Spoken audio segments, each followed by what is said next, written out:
पगली के बिना पगल जीते जी मर जाई।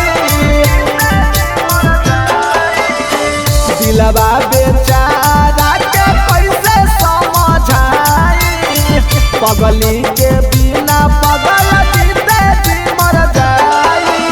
इहे सोची सोची हमर छातिया लागे अभी फट जाई। ओने तोरे आई तो बारातिया हमर जैतौ गया रातिया।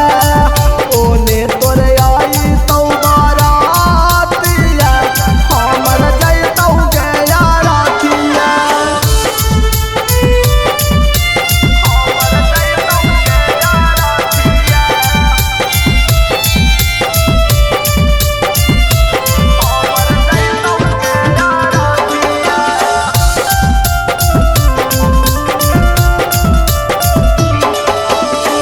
जी भरा देख लेगे हमारो सूरतिया, मर जैतौ यारावा तो लागे लगतौ दतिया।